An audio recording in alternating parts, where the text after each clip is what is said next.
We are live. And it's live, and it's showtime, as StreamYard said to us there. Welcome to the NFL Corner. I'm going to call it episode 12 because we won't include the live shows we did on the weekend as specific episodes. Yeah, well, thanks for all the support on the weekends. You know, we got a lot of people in talking about their draft selection. So nice couple of people joined us on that, and we enjoyed it as well because it was obviously the NFL draft on the weekend.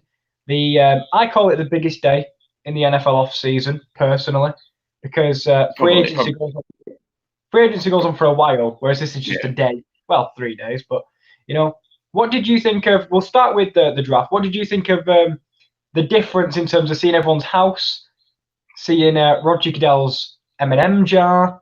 Well, you see, when they usually did the normal draft on TV, it was normal because they had oh shit. Oh, well, you've spoiled it. You've spoiled it.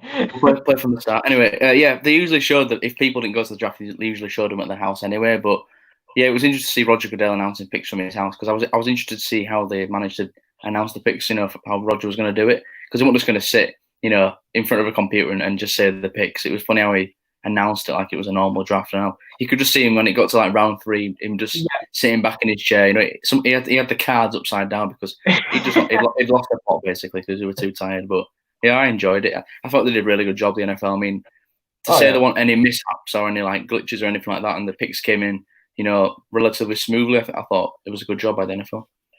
And also rounds 4 to 7, where he'd actually given up on announcing the picks. He didn't want to announce the picks anymore. And then they cut to an interview and he's in his pajamas, you know, just talking to him. He's not got the suit on anymore. Yeah. He's got a t-shirt, sat with his mug, like a proper old man setting in front on his armchair. But they did some nice things for charity because that obviously his basement was shown to the world. And he said, "This is where I watch the football. You can bid on it, and then that money will go to charity." So you can now watch football in Roger Goodell's basement if that was one of the things you wanted to do. Check that off the bucket list, as you say. But I mean, they raised over $100 million as well in the NFL draft for the coronavirus relief. So fair play to that. They did indeed, and that's brilliant because obviously they had the draftathon going over the weekend. They had various people coming in to sing. We had, I think, Kelly Clarkson. I can't remember if it was maybe Blake. They were going for it, weren't they? Yeah, definitely. And on the first day where we were trying to predict who the singer was, because I had no idea, and you correctly said it was Jennifer Hudson, I think. Yeah, I think it was, yeah. She was joined by another 4 people then, wasn't she, something like that. Oh, yeah. And I remember just commentating on everyone and how they were doing. It was a really nice change because now we all know that we want to live like Cliff Kingsbury because what a house that is. What a house that is indeed. What else has he got? He's got his feet up and he had the nice patio. Oh, beautiful stuff. Anyway, away from all that, and obviously there was people were making the picks this weekend, and there was obviously some winners and some losers, and we're going to get into that today. Some franchises' decisions were obvious, and they were just plugging gaps and getting some starters, whereas some franchise took the route of totally bizarre, which we will get to later. But today we're going to go through our review, the winners and losers from the NFL draft this weekend, and we'll start with the winners because we start with the good news on this show. We do indeed, and we've got a total of 5 winners and a total of 3 losers, but we will kind of like go over each team and what we thought of their picks. You know, teams that weren't big winners, but they weren't losers. They were kind of sort of solid draft, but obviously there was some big losers that we put down here. And we've kind of done it. We had like 3 winners that we both wanted in the video. Yeah. When we both picked a winner each, then so yeah. Well, without further ado, let's get into the winners. So, the first winner of the draft, I think many people can agree on this, the Baltimore Ravens. And they come into the draft with a lot of picks. And I thought they just got steals all over the board, didn't they, Kieran, really? I mean, when you look at the first round pick, Patrick Queen, I mean, who thought Patrick Queen would fall to 28? I mean, obviously, we'll come on to a team later who took a linebacker before them. But yeah, Patrick Queen was a nice pick for them. Could become an instant starter, really, on a team that's looking to compete. The J.K. Dobbins pick in the second round was a nice pick, and obviously we're not going to go. We'll talk for all the picks, but I'm not going to go from all right now. But as you can see there, Madubuike was a nice pick. They got some help on offense with Duvernay and James Prochet. They got a nice safety that I like in Geno Stone, and they got some protection in Tyree Phillips and Ben Bredesen. So what do you think of the Ravens draft overall? What would you grade it? I'm giving the Baltimore Ravens an A. I think, to be honest, to get at 28, get Patrick Queen when there was someone before you looking in that exact same position we'll get on to some other teams later where the positions fell their way. Like there was no way in these draft predictions. We were talking about division previews, and we said the dream pick for the Baltimore Ravens is Patrick Queen. However, it may very well not get to them. He's the one that they deserve, because people are always saying the way he plays football, he should have Baltimore Ravens tattooed on his head because he plays a Ravens style of football. And I completely agree. Add the running, and also adding on offense as well, because we always were saying a lot during the broadcast, the rich get richer. And I mean, J.K. Dobbins, Devin Duvernay, and James Prochet, they're all going to be helpful next year. I mean, Devin Duvernay, big wide receiver from Texas, went under the radar because of how many wide receivers there was, but I think he could start next year. Honestly, I think he could. And also, J.K. Dobbins, you've got Lamar who can run. You've got Mark Ingram who can run. You've got J.K. Dobbins now as well who can run. You've got so many weapons to think about when you go up against this offense. It's going to be difficult to face the Baltimore Ravens next year. Yeah, I totally agree. And they just seem to get value picks all over the board. I thought Madubuike, 71st overall pick in round 3, was brilliant for them because he brings a positional flex. He can play interior defensive line. He can play as a defensive end to rush the passer. So he's quite a versatile player. Malik Harrison as well. You pair him with Patrick Queen. That's a nice young linebacker combo there. Maybe Malik Harrison doesn't start, but I think getting him in round 3 again, it's a great value pick. The Prochet pick was one of my favourites because I didn't think he'd last till pick 201 overall. And, the Ravens, we talk about Lamar Jackson winning the MVP, obviously, but their receivers were nice, but they weren't, superstar receivers. They kind of got the job done. But adding Duvernay, a fast slot receiver, and Prochet, another quick guy that can play on the outside and the inside, it just adds more weapons, and it makes the Ravens offense just such a quick offense. And, the deep threats that they've got now are unbelievable. And teams, you've got to also watch Lamar Jackson running with J.K. Dobbins as well. But you've also got to think about how they can just put the ball deep with James Prochet. And they've still got Hollywood Brown, who they drafted last year in the first round.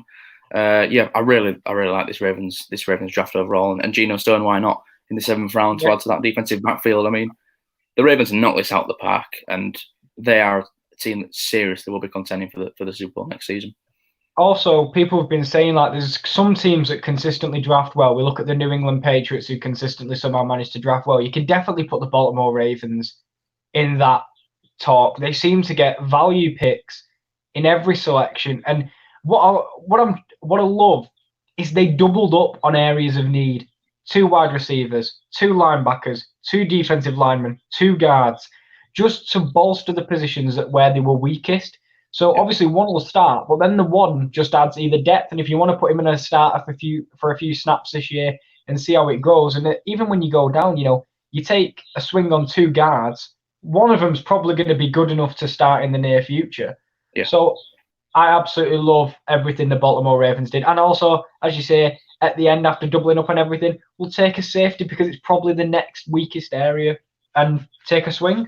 Might as well. Yeah, might as well. And there's never a bad 7th round pick in the draft. If it's terrible, it don't matter. It's a 7th round pick. If it's great, it's brilliant.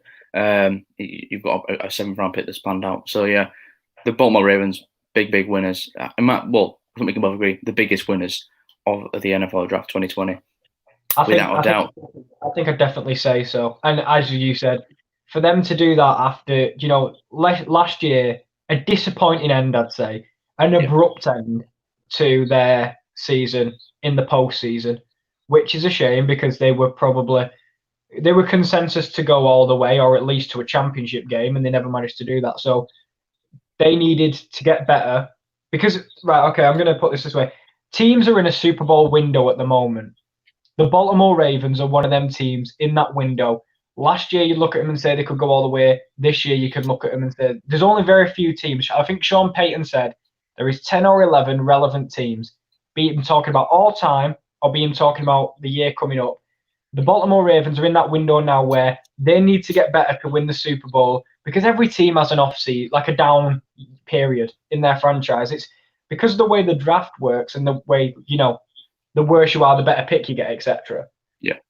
Their Super Bowl window is now, and they need to get better. We'll talk about another team later that to be in a Super Bowl window and they just didn't get better. We'll talk about them later. But Baltimore Ravens were not naive to the fact this is their time if they're going to win a Super Bowl again, And we saw that with their off-season moves, really, didn't we? For instance, with the players they acquired, like Calais Campbell, they know, especially with Lamar Jackson, he's on his rookie contract at the moment. He's going to want paying soon. And, once you pay franchise quarterback, you can't afford to pay all these stars, and you start losing depth in areas. But while you've got Lamar Jackson on the rookie contract, if you can afford to take risks, you can afford to get these players on pretty big contracts and get all these impact rookies in now. Like you said, when you've got the best time to challenge, and John Harbaugh, he's a great coach. He's won a Super Bowl before. He knows what he's doing. So yeah, Ravens are definitely a team to look out for. But we'll move on, yeah. Oh, well, I was just gonna say, once Mahomes gets paid, whenever he gets paid, because he may very much wait it out and see what offers he gets. But him and then Lamar coming up next, that's gonna be a lot of money. I mean, there's plenty of quarterbacks that need paying. Obviously, Dak Prescott still needs a contract. Obviously, Pat Mahomes is going to need a contract. Deshaun Watson's going to need a contract as well. So, yeah, but we'll move into them. But, yeah, Baltimore Ravens, big winners. Next winners from the 2020 NFL Draft. It's my Dallas Cowboys. And, coming into this draft, I felt like our offseason was a bit strange. But we lost, obviously, Byron Jones. We lost Robert Quinn on the defense. We signed some nice veterans, Gerald McCoy and Dontari Poe and HaHa Clinton Dix to fill some areas. But I felt like we really needed to have a really, really strong draft and, keep our Super Bowl window open, because it's fair to say, our offensive line's only getting older and our players are only getting, more experience. And the time really is to win now. And I thought with our draft, I was really happy with it. I mean, CeeDee Lamb, pick 17 overall. I mean, what a steal that is. Who would have thought CeeDee Lamb would have fallen to pick 17? Me and Kieran, we did our mock drafts on here. Not once did we have him falling past 12, 13. And I think we both had him picked first. Yeah, but he was like I say, he was consensus best receiver in the draft, and he was the third one off the board and fell to pick 17. The Trevon Diggs pick in pick 51, I really like, because I think he's another player that could have snuck into the first round. It could have been a first round pick. So to get him at pick 51, and there are rumours the Cowboys wanted to trade up for him, for them to just sit there at pick 51 and get Trevon Diggs at corner, that's another great pick. Neville Gallimore, I think Mel Kiper had him graded as a second round pick. We got him mid third round, and it adds more, depth on the defensive line. Gerald McCoy was a nice addition, but he's 32 years old, and we're going to need a replacement eventually. So Neville Gallimore, I think, with the energy that he brings and the athleticism, I think that's a really good pick. Reggie Robinson, I also like this pick.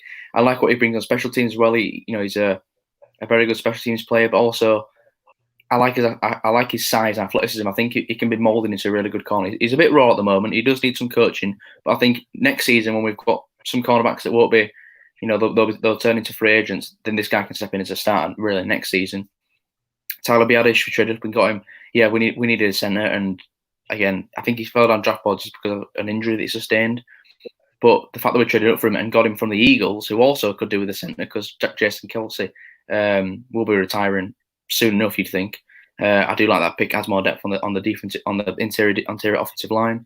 And then the Bradley and I pick topped it off early, didn't it? I mean, he was graded as a third rounder by many people, and we got him in the fifth, which I really like. Add more depth on the defensive line, because we know it. Obviously, we lost Robert Quinn, so this guy can come in, and he led Utah in sacks in their history with 30 sacks, and he was Pac-12 Defensive Player of the Year. So he brings a pedigree along with him, and I think he will make the team. And just like I say, more depth. And then round 7, pick 231. Why not get Ben DiNucci, the James Madison quarterback? And we saw his highlights, and potential starter maybe, Kieran. I mean, if Dak does it, do you know what? Don't pay Dak the money. Bring in Ben DiNucci. What an absolute pick this was. But in all seriousness, it's a backup quarterback.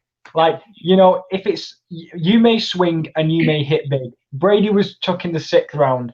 Ben DiNucci may be the next TB12. We might be here, BDN11 maybe. Who knows?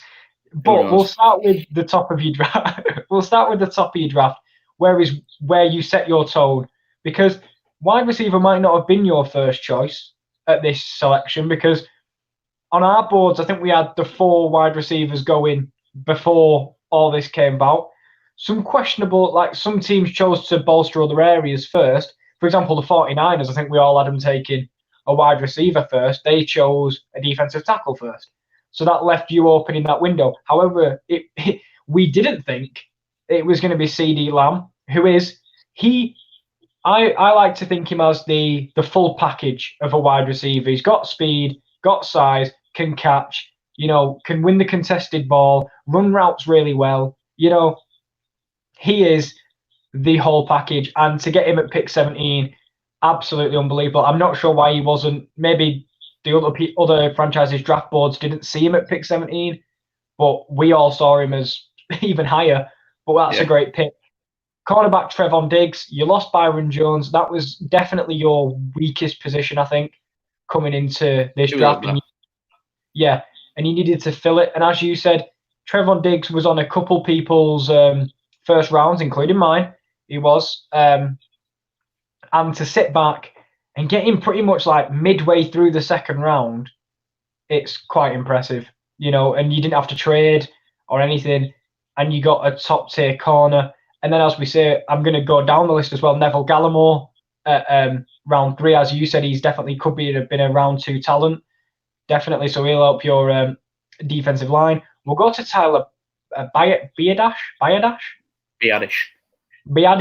Of course, the only way. I didn't pronounce it. It took me a long time to pronounce that. But out of Wisconsin, I'm pretty sure he was ranked like one of the best centers in the draft. I'm pretty sure we saw on the broadcast he was like top 3 centers, wasn't he? He was, and I think he won an award. I think he won the Remington Award, which is awarded to the best center in the nation. But, people said, "Oh, Cesar Ruiz should have won it," but Tyler Biadasz won it, and I think his 2018 season was a lot better than his last season because he suffered with injuries. But in the run game, this guy is a masher. He'll run people over, and we needed a center. We definitely. Travis Frederick's an All-Pro player, just retired like that. That leaves a massive hole. So, and the fact that we traded with the Eagles as well. I mean, who'd have thought it? I mean, we'll get on to the Eagles, but they made some quite bizarre decisions, and this was one of them. But you gained from it, and you got a position that they needed as well. So you bolstered yourself, and also a team in your division managed to stay a little bit weaker. You managed to take that step. Bradley and I, a brilliant pick. I think we were talking through round 4, like going, so defensive end next. This team needs a defense. It's got to be Bradley and I, hasn't it?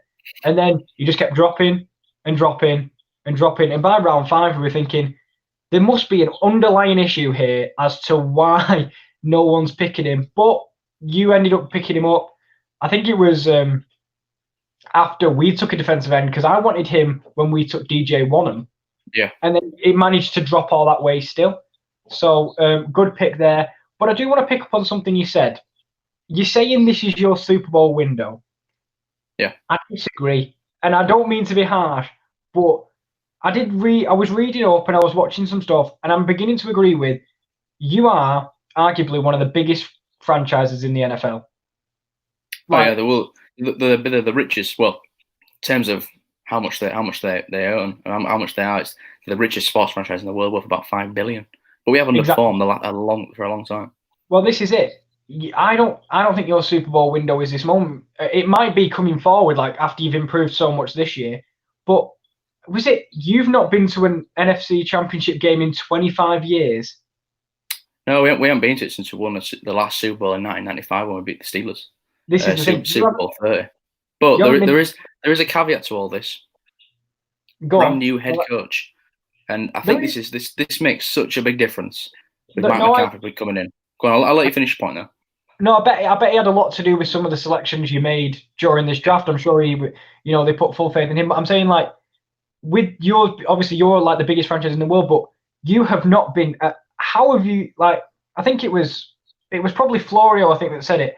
How, if any other franchise went this long, being so underwhelming in terms of there's a couple seasons where you make playoffs, but you've never got to the just near the top of the mountain. Near the top of the mountain. You've never got there. Most people would lose their following, but you've not. You've still got it. So I think you really need to kick into the next gear now, because you've been underperforming for far too long. Yeah, well, the reason I say it's the Super Bowl window now is because how much more can this team improve without losing stars? Because Dak Prescott, like I said, he needs paying, and once you be a franchise quarterback, you can only pay a certain amount of players. So if you want to win, you need to win now, because Michael Gallup is a free agent in 2 years' time. Can you afford to pay Michael Gallup and Amari Cooper? I don't think you can. So when you look at this roster, how it's completed up, the offensive line is still very good. You've got Zach Martin and Tyron Smith. They were both 2 players voted onto the NFL All-Decade team, and they're going to be 2 Hall of Famers. they're still there. And you've got Lau Collins, a very young right tackle. I mean, look at the wide receivers. Is there a better wide receiver tandem in the league with Amari Cooper, Michael Gallup, CD Lamb, Dak Prescott, quarterback, Zeke Elliott in running the ball? And those wide receivers are only going to make more space for Zeke. The defense, yeah, is still pretty young. But if you want to win now, you know, how better can your team get in the next few seasons? Really, I just don't know how you improve. It's very close between you and the Denver Broncos in terms of, and do you know what? I take that back. Tampa Bay as well. They're up there now in terms of dangerous offenses. But we were watching the draft and we were like, Jesus, that offensive tandem is scary to come up against. And I think next season, people will look at facing Dallas and they'll fear coming up against you. But your offense can be as good as it wants. But on the defensive side of the ball, you say Trevon Diggs becomes a bust. You know, you're really, really weak at corner. It's a bit similar to my team in terms of you have corners, but it needs to pan out. I think your offense, you'll score points. I mean, look at last year. You scored points anyway. We were the number one ranked offense last year, and it's just kind of like, how? Yeah, so you're scoring points anyway. It's on the defensive side of the ball. I mean, if CD Lamb wasn't there, I'm pretty sure you would have gone defense there, personally. 100%. 100%. But the way the draft fell, it made no sense to pass up on CD Lamb at all. So yeah, it's just about lining up. Yes, you need to be able to score points, but not letting teams score points is, you know, one of the biggest things for the Dallas Cowboys anyway going forward. I agree. And the funny thing is with the Cowboys, I'll move on from a minute. I'll just put one more point out there. No, the season that's just finished, our offense was very, very good and our defense had underperformed. But the weird thing was, the season before that, when we made it to the playoffs and made it to the divisional round, our defense was the main unit of our team and our offense was the one that was struggling. So what gets me is, how can the defense go from being so good and, you know, putting the team into the playoffs? Yeah, Amari Cooper's trade did contribute to the Cowboys making the playoffs, but the defense was so good. We held the Saints to 10 points, for example, on a Thursday night, and we beat them, and they were coming in on a 10-game win streak. How can that defense go from being such an energetic young defense to being such a poor defense that gives up so many points? And I think with the change of staff that the Cowboys have done, they've literally overhauled the entire staff, defensive line, linebackers, safeties, cornerbacks. They've got brand new coaches there. Mike McCarthy's the new head coach. I think just bringing the new energy to the franchise is going to help voice break again. It's all right, don't worry about it. I do want to make a point, though. Yeah. And it's not on the defensive side of the ball. It's the whole Dak Prescott fiasco. Because what if he doesn't take part in training camp because he's not got the contract? He doesn't want to play on a franchise tag. He's your franchise. He doesn't want to play on it. He doesn't, and arguably he doesn't have to. So. No, I wouldn't if I were Dak Prescott. I think it's a complete disgrace what the Cowboys have done with Dak Prescott. You need to pay this man his money, because you look at that. Sorry for interrupting, but you look at Dak Prescott, what he's done. The guy's never missed a game in his 4 years, and he stepped in for Tony Romo, and he's won your games. Just give the man his money. I think the fact that you've paid everybody else for Dak Prescott, your franchise quarterback, the most important position, I'd be offended if I were Dak Prescott, and I won't turn up to voluntary off-season The theme of this episode may very well be pissed off quarterbacks, but yeah. My thing is, do you think if, for example, he doesn't take part in training camp, that for me switches the mood around the Cowboys instantly? Like, you've gone from this team could make a run. I think next year you make a run to the playoffs, because I think you're lucky in the fact there's not a standout team in your division. Very similar to, like, you can look at a division and you'll say, let's be fair, there's one team and the rest. You know, we'll talk about the Chiefs, for example. There's one team and they're all just trying to narrow the gap. Whereas with your division, it's you and the Eagles, and the other two are just trying to get better to. They're rebuilding. So, if Dak Prescott refuses to take part in this virtual program or whatever the teams are going to do, what do you think effect that has on the team? Because as I say, I think the mood goes from hope to despair quite quickly. I agree. I think for the team's morale, you just need to get this contract done out of the way. Just give the man his money. I mean, the salary cap, it's going to absolutely explode next season. It's going to go up bigger than we've ever seen before, just with the new CB and the new TV deals that are going to come in. So even though the Cowboys might not have a lot of cap remaining this year, next season they won't be capturing because of all the money they'll have, because the cap's going to, like I said, it's going to increase a lot. So we have the money to pay Dak Prescott. We've got him on the franchise tag for $33 million at the moment. You can pay the man his money now. And we had the same fiasco with Zeke Elliott last year. He held out. and we paid him a week before the season. He came back and played the full season, but the first few weeks of the season he wasn't the same because he missed all of training camp. Yeah, he was training away. He was training away in Cabo by himself, so he wasn't. He's just sat at home watching the TV but he was. You can't pay the man 1 week from the season starting and then expect him to go straight into a game when he's not even been tackled for like 8 months. It makes an impact on the body. So go on, sorry. Go on. Imagine if he does do that and he does hold out, and because this off season's so different, if he does hold out and he doesn't take part, he won't know Mike McCarthy's offense and the way he wants to play. He won't know the different type of routes and the different type of play schemes they want to do. So that'll just mess up the whole offense, because the offense will know one thing, Dak will know the other, and Mike McCarthy's in the middle, and he's just going to change. And what an awful start to his tenure.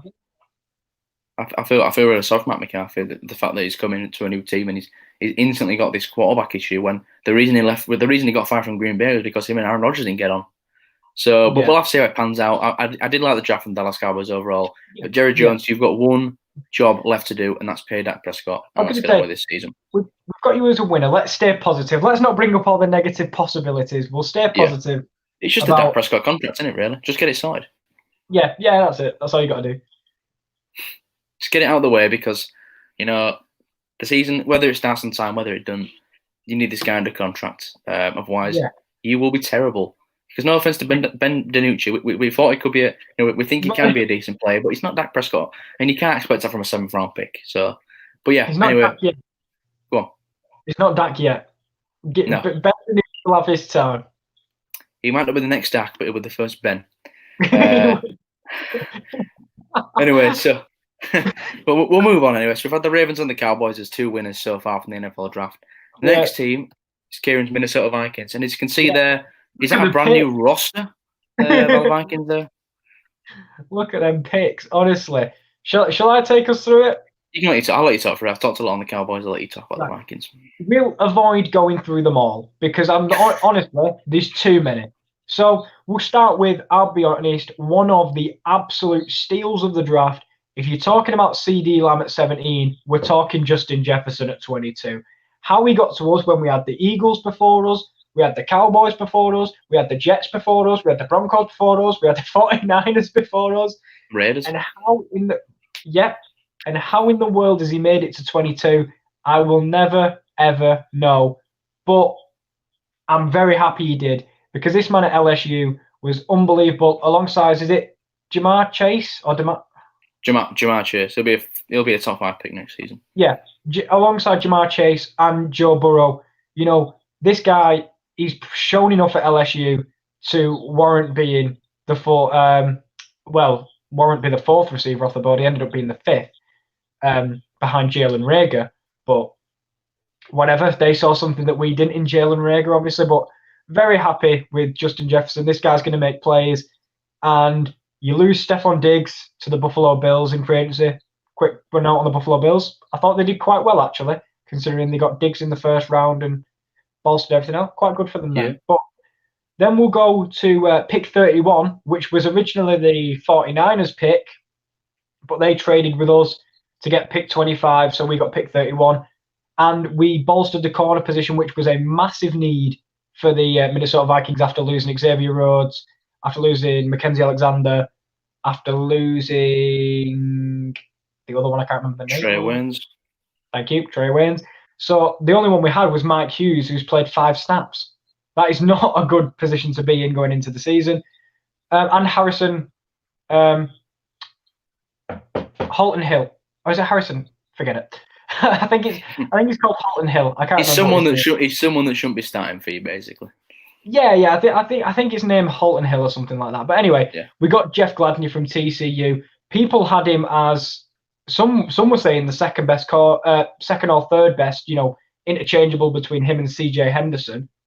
And he was the guy we wanted anyway. And we didn't have to trade up for him. We even traded back for him and picked up more draft capital in the process. So, much like the Dallas Cowboys, we had obvious needs coming in. Wide receiver, losing Stephon. Cornerback, because we lost everyone. An offensive lineman, because you need to protect Kirk. You need to protect Kirk Cousins. Stefan and everyone. Yeah, Stefan and everyone. We need to protect Kirk Cousins. So we went and got Ezra Cleveland from Boise State, an out-and-out left tackle, which is hard to find.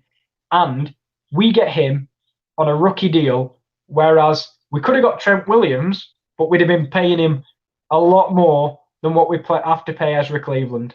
Yeah, I'd rather go with Ezra Cleveland, to be honest. Rookie, bring him into your system rather than paying a 31-year-old Trent Williams, who's he's been a bit of a bad egg really for the Washington Redskins. He has, but he's definitely arguably a Hall of Fame left tackle. So, oh yeah, 100%. But Ezra Cleveland, he has the upside. He's a rookie, and he won't be a standout offensive lineman straight away. That sadly isn't what we're going to get, because outside of them top 4 that got chosen, you ain't going to get a standout player. And then we doubled up at corner with Cameron Dantzler, and he's literally going to come in and compete with Hill, Hughes, and Jeff Gladney. We did take Harrison Hand, and then I think it's Halton Hill's the other one. So we also got Harrison Hand at corner as well. One pick I do want to mention that I really like, it's not DJ Wonnum, sadly. It's linebacker Troy Dye out of Oregon, because we need to improve defensive end, but also apparently he's a tackling machine from what I've seen at Oregon. Just eats people up for breakfast, does Troy Dye. Obviously got a bit of a way to go, but overall we just improved. Look at the list in every single area. Everybody. Apart from running back, because we didn't need running backs in there. And then we look towards the bottom. You got Ben DiNucci, we got Nate Stanley. We'll see who ends up better. It's the battle of the 7th round quarterbacks. If they ever see the field. I'm not going to say. I hope they do. One day I hope they do. We also took safety, Josh Metellus out of Michigan. These are just bolster squad players. They'll probably come into training camp virtually and fight for a place on the roster. But we're looking at that top end, and I just think in positions we needed them, we filled gaps and got starters at the same time. Yeah, 100% agree. The Vikings had a really good draft, and similar to the Cowboys, the play just kind of fell to them. They didn't really have to make any moves to them, and they got, like I said, positions of need. But they also went for best player available, which I like. They didn't also reach for certain players. I'll mention some picks that I liked, and obviously we know we've mentioned the top 4. They're probably all going to be starters next season. Pick I do like though, James Lynch, defensive tackle from Baylor. He led Baylor. He's the all-time sack leader for Baylor.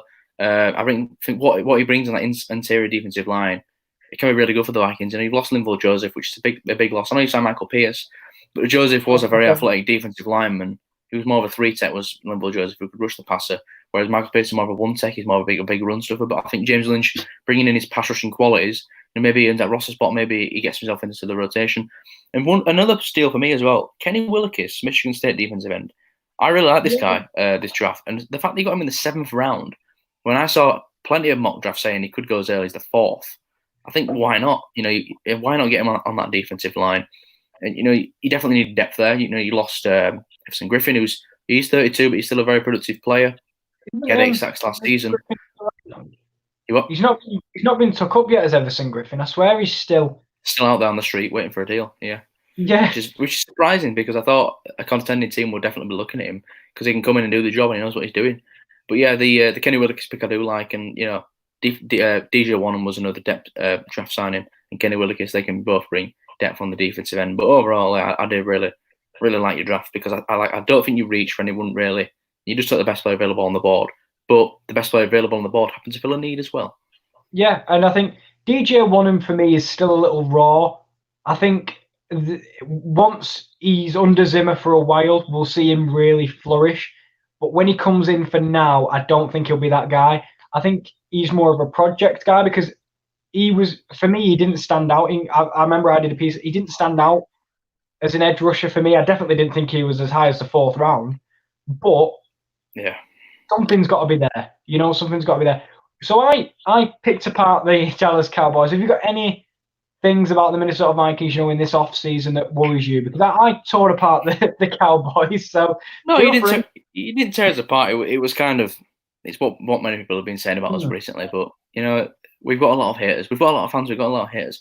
I did like I said, I did like the Vikings off-season, especially for what the Stephon Diggs. Stephon Diggs is a very good wide receiver, obviously, but you got instant replacement there with Justin Jefferson. think defense again is that's where you took the biggest hit, because obviously I do like the Daniil Hunter. I do like you kept all of him. Obviously, he's your best pass rusher, but losing Griffin can be a bit of an impact, because you might see teams slide protection over now to just protect Daniil Hunter, because if there's no threat on the right side, they can just say, well, let's just double team Daniil Hunter and take him out of the game completely. I do still like your linebacker over there at Kendricks, but the biggest question for me coming into the season is the Vikings corners, because we know the depth was not there coming into the draft. They drafted two new ones, but you really need these rookies to instantly step up and be starters, because if they're taking a while to to get into the games and get into NFL form, it could be a tough road for the Vikings corners, because Jeff Gladney, I do like him. I like him as a slot corner. He's only 5'10", but I do like him as a player, very aggressive corner. And I think Cameron Dantzler could be more of the outside corner, along with the other corner, along with Mike Hughes. So I think that those could be two outside corners. But I think you still got Harrison Smith. But I think your corners, they definitely need settling quickly. Otherwise, they could be getting toasted. I was going to say, by the way, 3 we drafted. Thank you. Don't forget Harrison Hand from Temple. That's 3. Yeah. So I can't. No disrespect on Mr. Hand, thank you, but I know what you mean. I think a lot of pressure will be on Harrison Smith and Anthony Harris, who obviously is playing on the franchise tag this year. So far, anyway, but that's all we know so far. A lot of pressure will come on them, because I think when you've got rookie Mike Hughes, to be fair, I think is he in his second year now? When was he drafted? Was he drafted last year? He was drafted. I think he was drafted in 2018, but he's been in the league 2 years. But is he really a 2-year pro? Really, because he just haven't played a lot of games. No. Well, we had depth at corner, so he never really got his time. Maybe it's his time to tore his ACL actually in his rookie season as well, which is a bit unfortunate. Yeah, I think he got an interception in a certain week, had a really good game, but also tore his ACL in the same game, so we didn't see a lot of him in his rookie year. Yeah, I think he needs to step up, because I think he will be the starter alongside Jeff Gladney to begin with, but a lot of pressure will fall on them safeties, to get the interceptions and to kind of be the ball hawks in the secondary for me. We never know. Jeff Gladney might burst onto the scene, and so might Mike Hughes. But I agree. The one I'm worried about at the moment, which is not often we say this about Minnesota, but the defense in the secondary, it's very up in the air as to how they'll perform as of yet, because we're relying on a lot of young players. But I remember a couple of years ago when Minnesota had one of the best defenses in the league, and it was an exciting young defense. But age catches everyone, I guess, and you have to churn through players in the NFL. And I think it's got to the point now where we're rebuilding the Zimmer defense that he once had. Yeah, I certainly agree with that. You can tell they've picked a lot of defensive players here in the draft just to kind of just get more depth in there, because they lost quite a bit of it in the secondary. And why not? I think your offense is still pretty much intact. Obviously, you lost Stephon Diggs, but you traded him away and got picks anyway, and you replaced him with Justin Jefferson. So I'll be interested to see how Justin Jefferson settles in as a second. Well, he'll probably be your second receiver behind Adam Thielen. But I think it all just spans back to Kirk. Can Kirk get the job done? And I think if he gets the protection, I think he can, because the weapons are there for him. And obviously losing Kevin Stefanski could be a bit of a problem, but you've got Gary Kubiak now as offensive coordinator, which I think was a great move, because he's won a Super Bowl. He knows how to run an offense. He run an offense with a 40-year-old Peyton Manning and won the Super Bowl. So I think Gary Kubiak will do a nice job with this Minnesota Vikings offense. But it's just like I say, we'll see how Kirk does and see if he can get a win on Monday night. Well, still waiting for that bloody Monday. I don't want the fixtures to come out, because when it says playing on a Monday night, I thought, well, there's one loss in the can already. But we're a run-first team with Dalvin Cook, who's looking to come and get paid very soon. We've got Mike Boone, Amir Abdullah, Alexander Mattison as well. So we're a run-first team, but I think the protection Ezra Cleveland will bring, I still don't think the offensive line's there. I just don't think it is yet to protect Kirk, because he needs that protection. He needs to feel time, and he needs to have space. And I just don't think Ezra Cleveland is the answer yet, because he's only one player. So we'll have a good season, but we'll talk about that. I think we've talked about it before, about where I think we'll end up. But I think, again, I do want to quickly point one last thing. With a team we'll talk about later as a loser, this might be the year where we win the division. Like, this might be another year where we need to capitalise now and win the division. You need to beat the Packers. That's what it comes down to. You need to beat the Packers twice a year because, the Bears, they're all right, but they drafted. I thought their draft was another underwhelming draft. And the Lions, I really like the Lions draft, but I think that they're not ready to compete just yet. So it all comes down to the screen bit. Can you beat Aaron Rodgers? And if you can, you probably win the division. But we'll have to see how it pans out anyway. Because injuries happen, and things happen. So we're looking at these rosters as set as they are, but they will change because injuries do happen. And we'll have to see what happens when the season starts. But definitely a good draft for the Vikings. Definitely stands in good stead. Yeah. After an off season, I thought it was decent off season. You lost some defensive players, but you've kind of revamped that in my opinion, and I'll be interested to see how these rookies do. There was moments where it was tough to watch when it was constantly announced that we'd lost someone else because, but we also didn't have a lot of cap room. So when you've not got the cap room, you have to kind of make space for other players. But I do like the addition of Michael Pace. I think he'll be good in on defensive tackle. He may even tutor James Lynch a little bit, which would be nice. To become a proper, hopefully an all-pro defensive tackle. But a decent draft, a very good draft, and definitely a winner, I'd say, definitely. Yeah, 100% a winner. And we'll see what happens with the Vikings. But we'll move on to our next winner here, and it is Kieran. Well, we'll move on to these two next winners. Kieran shows a winner, and I've shows winner. The first three we kind of agreed on; they were totally winners. I think everyone said the first three were winners. But you chose the San Francisco 49ers. What in particular did you like about what did you like about the San Francisco 49ers draft? Right. Well, as you can see, not a lot of picks, so it's a bit awkward to call them a draft winner. However, what I do want to add is I think they gave up like a third and a fifth, or a fourth and then maybe a third next year for Trent Williams, who is a Hall of Fame left tackle. So just slot him up above Colton McKivitz there. So we'll pretend he's there. Right. What I love about what San Francisco did is they went to a Super Bowl last year. So as we were talking about Super Bowl windows, they're in it. They've literally been to a Super Bowl. So there's not much they had to improve, but what they did was they lose DeForest Buckner to the Indianapolis Colts. Side note, Colts, very good draft and a very good offseason. They could have easily been a winner as well, but they're not. But they're not in this one. So they lose DeForest Buckner, defensive tackle. They draft Javon Kinlaw at 14, which, again, there's questions over his knee, but there is no doubt the talent that this guy has at all. If he's fit, he slots into that defensive line. It's another first-round pick to go alongside Bertha and Armstead. They are fleshed out on defense. Yeah. And they just get better. We looked at 49ers last year, and what did they need going into this draft? The immediate need for us, and everyone was saying, was a wide receiver. Take the DeForest Buckner thing out of it, wide receiver. Because they didn't have a lot of picks, so the one in the first round they were going to spend on a wide receiver.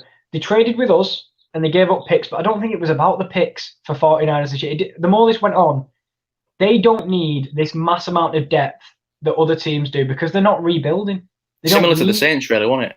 They just kind of got quality over quantity, really, when it came to their draft.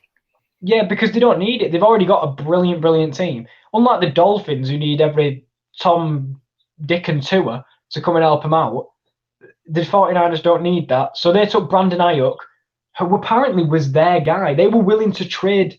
They were willing to do. If Javon Kinlaw wasn't there, they were willing to take him at pick 14. Yeah. They must like this guy. I mean, he very much, I think what people were saying was he's very much Shanahan's guy. So it made sense for them to take him from Arizona State. So that was enough for me to pretty much call them a winner already because 2 first-round picks and you plug the gaps. But then, I think was it day 2 or day 3? It was announced. It might have been day 3. Day 3 when they got Trent Williams. Yeah. So, I don't want to, no disrespect to Colton, Charlie, or Juan, or Jean, who were the other picks on the board. I don't think they're starters. They'll just bolster a few spots, on the offensive line, and maybe McKivitz can help Jimmy G a little bit this year. I'm not sure, but they were looking. They knew, I think, that Joe Staley was retiring, but they did really, really well to keep it quiet.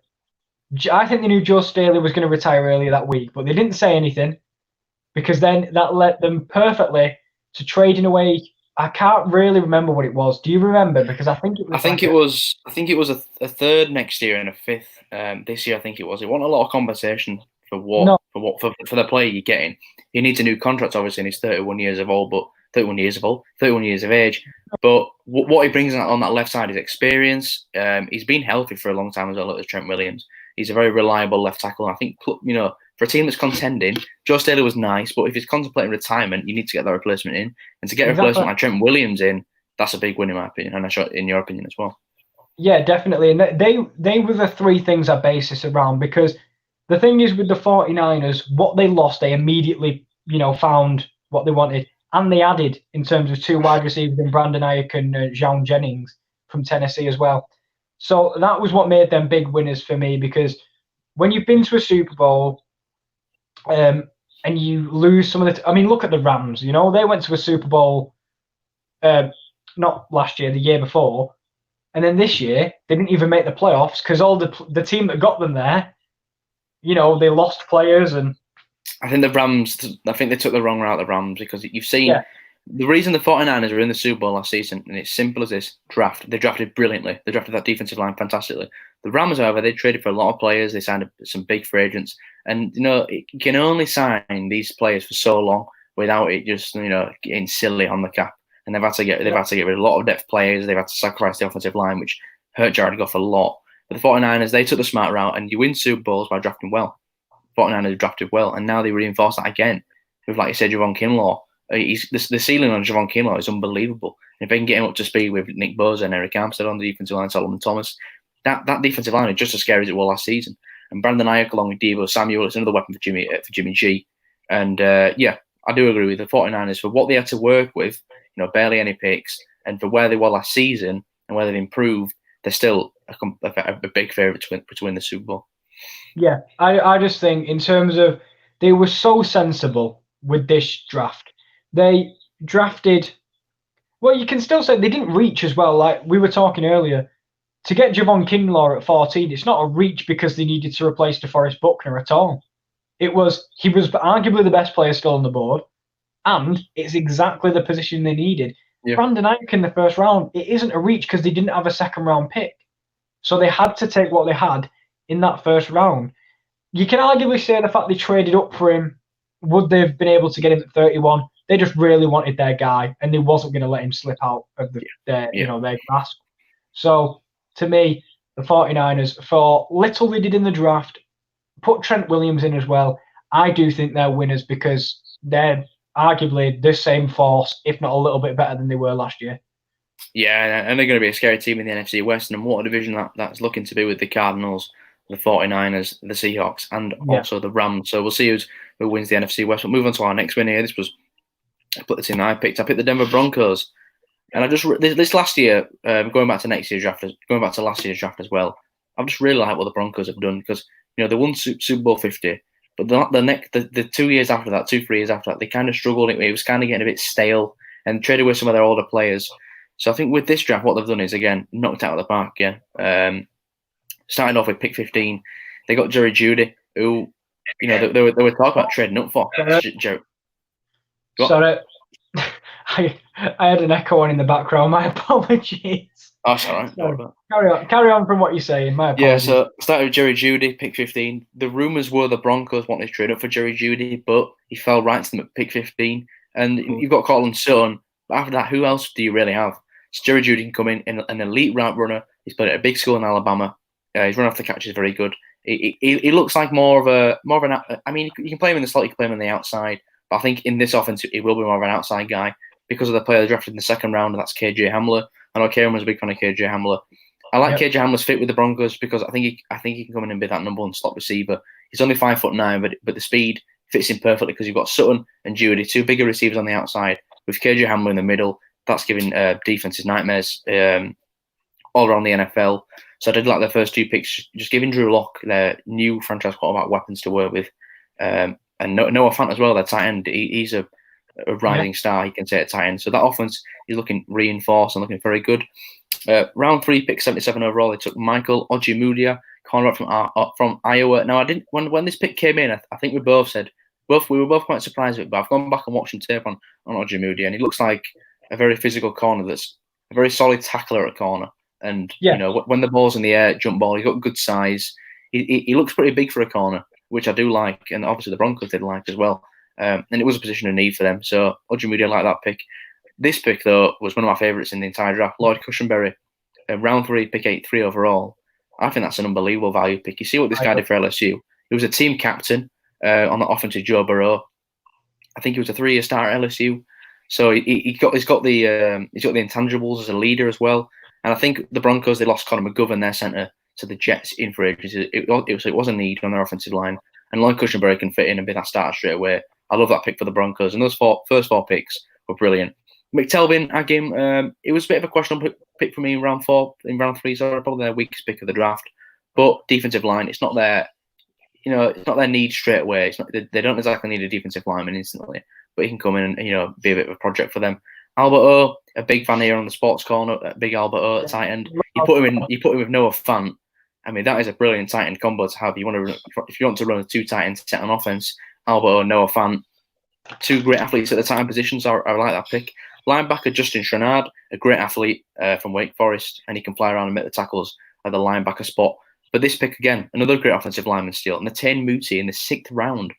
Some people had him as a 2nd round pick. I know he had the injury issues, but a brilliant player, and that has instantly just reinforced the interior of your offensive line there with Lloyd Cushenberry and Nathan Muti. Drew Lock's got to be happy with his draft because he's got the weapons and now he's got the protection. And Tyree Cleveland and Derek Tusker, 2 picks in the 2nd round. It could be 2 picks in the 7th round. Could be developmental players, and we'll see how they do. But for what the Broncos did in the earlier rounds and getting some steals in the later rounds, this was an awesome draft for the Denver Broncos. I completely agree, and I think someone needs to remind Drew Lock that it's actually only April because he must think it's Christmas Day. Because the amount of presents that man got gift wrapped to him on offense is unbelievable. We saw last year when were they running with Joe Flacco at first? Yeah, they brought Joe Flacco in as like a bench quarterback. They didn't want to start Drew Lock straight away, but when they found out Drew Lock was actually better than Joe Flacco, they thought, hell, this was starting Drew Lock instead. Exactly. So Drew Lock he's going to be their franchise quarterback because he was brilliant last year for what he got anyway. And I think leading into this year, I mean, what an unbelievable offensively driven draft. We looked at the Broncos and we did our mock drafts and we said they've got Cortland Sutton and they've got Noah Fant. So obviously they need another wide receiver. But that's it. That's it. It was 1 wide receiver in the 1st round and we'll all go about our business. And somehow they got Jerry Jeudy, which is unbelievable. Best route runner, easily. In 100%. This year. Easily the best route runner. Then they had KJ Hamler, who has speed to burn. The only problem was he never worked out at the combine, so no one could really tell, how fast he was. Had a couple of drop issues at Penn State, but other than that, when he's going to be a 3rd receiver, he's not going to be targeted a right lot. When he's just there to use his speed, I think that's what the Broncos brought him in for, really. I think someone was saying that basically because they couldn't test how fast he was, he had a kick return in college where he ran 100 yards. So obviously there's a running start, but I can't remember if it was Vic Fangio who did it or not, but they basically start the stop clock at one of the yard lines and then 40 yards later stop the clock. I think it was a 3.9, I think he ran, something like that, like under 4 seconds that he ran a 40-yard dash. I put that in inverted commas because obviously they made that test up themselves but we were saying that they've got Colton Sutton and they've got Jerry Jeudy, as you say, who can play wide receiver. And if you put KJ Hamler in that slot with the how fast he is as well, just absolute. They've got spoiled on offense. And Noah Fant, great tight end. They had Albert O, just in case they want to go double tight end. Unbelievable. Yeah. Two offensive juggernauts at tight end, Albert O and Noah Fant. And, those two, people talk about you might have to double cover Noah Fant because he's tall and athletic, but you can't double cover him now because you got Albert O with him if you're running a 2 tight end set, which just makes the offense even scarier. And it just brings more versatility really to the offense. I mean, if they double up at tight end and double up at wide receiver, Judy, Sutton, Fant, even maybe they don't double up at tight end and they put in KJ Hamilton. I mean, they're just going to be so scary to watch. If I'm not wrong, they're in the same division as the Kansas City Chiefs. Is that correct? They are indeed. Right. Well, a lot of belief is the Kansas City Chiefs are going to score points. So what's the point on working on defense? You've got to score points. That's literally. You look at that division. Are they in the same division as the Raiders? They're in the division with the Raiders, the Broncos, the Chiefs. Exactly. So what did the Raiders do? Sorry. The Broncos are with the Raiders, the Chiefs, and the Chargers. So what did the Raiders go and do? Added 3 wide receivers. Added speed, didn't they? If they're going to play the Chiefs every year, we'll just try and outscore them because there's no point trying to defend Pat Mahomes. So let's just try and score points. Exactly. I mean, the matchups between them this year, all of them, if they don't end, under over 55, I'd be very surprised because they're just going to score points for fun in that division. It's going to be so good to watch. Yeah, definitely. And like you said, you can only hold down Pat Mahomes for so long. You can only stop him from scoring for so long. So you've got to get your own offense sorted. You've got to score your own points against him. And, we saw the Raiders, they drafted Henry Ruggs in the first round and the quickest receiver in the draft. And, the Raiders, they love a bit of speed. But they also got Lynn Bowden, who apparently they might use him more as a running back to complement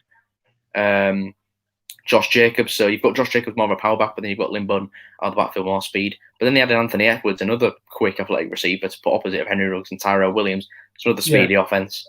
So the point stand. The team, they're trying to catch up with the Chiefs scoring because the Chiefs were running away with it last season with the offense they have, and apparently the Chiefs were also willing to trade up for Henry Ruggs if he fell to pick 20. So if they added Henry Ruggs to that Chiefs offense, that would have been scary. But yeah, the teams in the NFC West just definitely look to bolster their offense because they're the team to beat right now. They're the Super Bowl champions. Even adding Clyde Edwards-Helaire to that roster, as I've always said, was unfair. And I knew they were going to take a running back, but I'm so glad it was my favourite, Clyde Edwards-Helaire. You didn't put him in your mock draft. You didn't believe in him. No, because I also was hearing from everyone else that DeAndre Swift and Jonathan Taylor, he may have drop issues, but he's great. And he's got, a few fumble issues, but he's still the second best. So I ignored my heart, which said Clyde Edwards-Helaire was the best. The muscle monster. Listen to your heart, kids. There you go. That's all I'm getting. That motivational part ended. Yeah. So, are you done there on the Broncos? Anything else you want to say? I think there was a great draft on it overall. As you said, I like the centre pick. I even like the guard pick in Nitan Muti out of Fresno State. Steal. Like that. Yeah, I like that pick as well. Very, very good draft from the Denver Broncos. And the thing was, we chose a winner each, but I did message you saying, "Oh, we should add the Broncos," and you went, "Yeah, I've already added the Broncos. Don't worry." They're already in. Yeah, I was like, already in. Good. I'm just glad we didn't neglect them. Have you got any outside winners, like the ones we haven't mentioned here? You know what? I was going to say the New York Jets. They've been known for a long time to be a dysfunctional franchise. I really like their draft because they got Mekhi Becton, a big fan of him on the sports corner. We both like Mekhi Becton. Just his upside of what he is, and they needed left tackle to protect Sam Darnold. The big guy like my boy Denzel Mims in the second round. I mean, what the hell was all that about? That's an absolute steal. And for how big he is and how athletic he is, you lost Robbie Anderson. You needed to replace him. I think Denzel Mims can come in and be that instant replacement. I like the Ashton Davis pick, the safety from California. He was coming like people said into the draft. He was coming into the draft as a mystery man because they didn't really know what he was good at.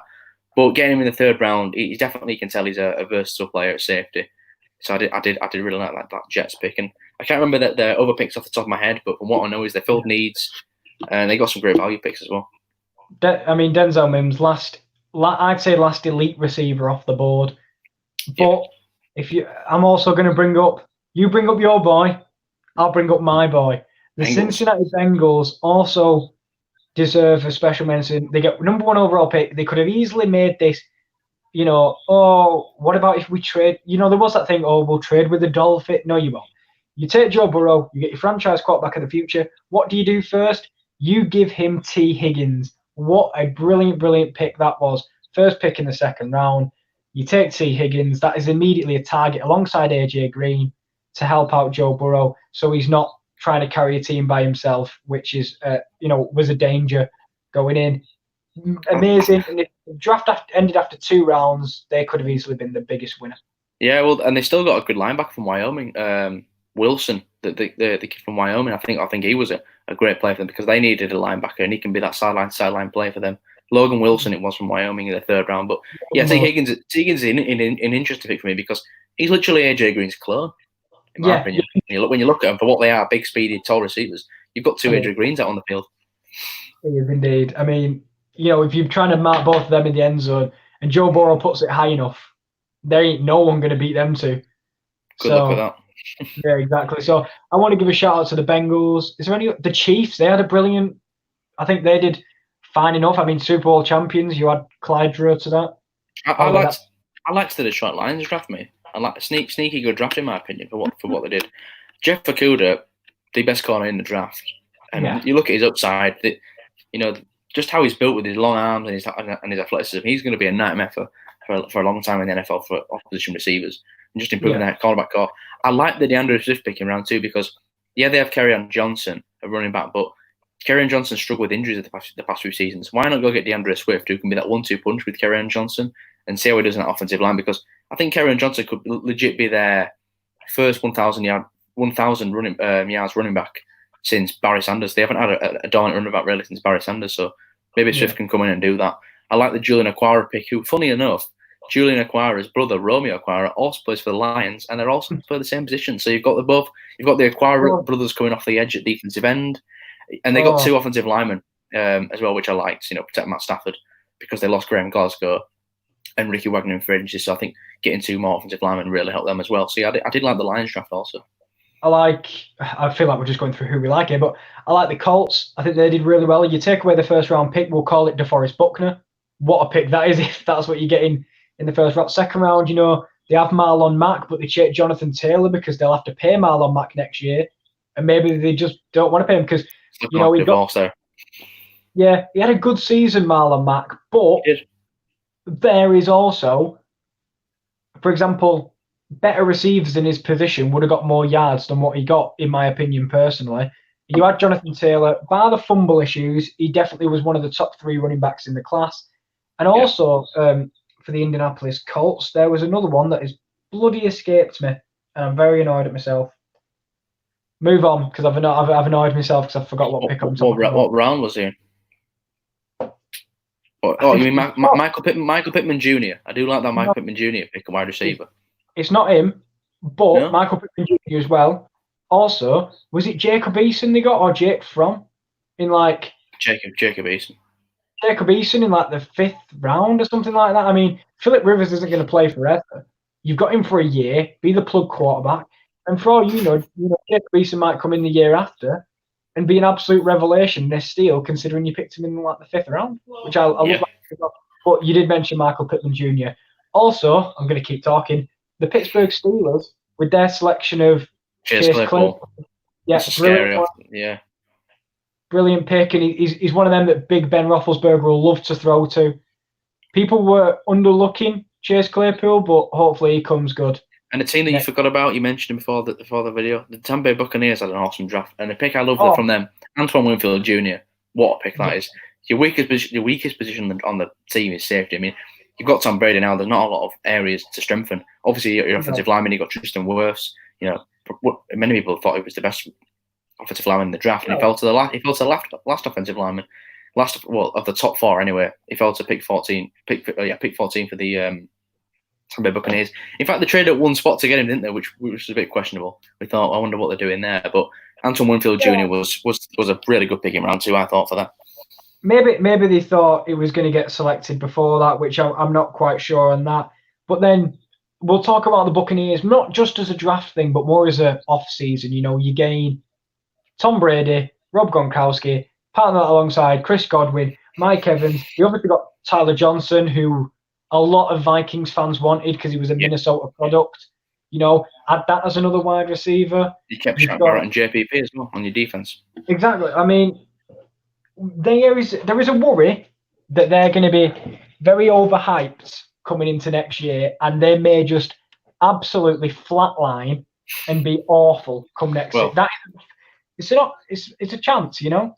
It's the Buccaneers' history. That's what they've done quite a lot in their history. They're not exactly an old established franchise, and they have won a Super Bowl, but they have underperformed as well. When everyone thought they put the players in, remember, one year the Buccaneers they signed Deshaun Jackson and some other players, and they had Jameis at quarterback, and everyone was saying NFC champs, and they went a solid 8-8. So yeah. We'll try not to jump on the hype train too much, but Jameis did get paid by the New Orleans Saints. He got paid $1.1 million. Why is he not in the thumbnail? I wanted a Jameis. The tribute episode will come very, very soon. Sadly, the Saints aren't on it. Winners, the Saints, because they got Jameis. Signed Jameis. They signed Jameis. Also, one thing on Tampa Bay, which I've just looked at the picks here, Keyshawn Vaughn as well, running back. So they've got another little bit of a weapon for Tom Brady. Yeah, pairing with Ronald Jones, the other running back who they drafted a few years ago. That could be a nice 1-2 punch. But we've said enough about the winners. We've mentioned a lot of winners. A lot of teams won. But before we move on to the losers, we'll move on to this, and it's Join the Athletic today, basically. This is another winner. Another winner. 50% off the annual subscription and a 7-day free trial. If you just go to the link that we've put on the screen here, theathletic.co.uk/thesportscorner, you get 50% off your annual subscription. What have we got to say about the Athletic here? Why would you say John? There is a team coming up soon. There was a piece on the Athletic about this team. I'll mention them now. It's Green Bay. And there was a piece on the Athletic talking about the old Aaron Rodgers situation. And I just honestly get the 50% off the annual subscription and the free trial.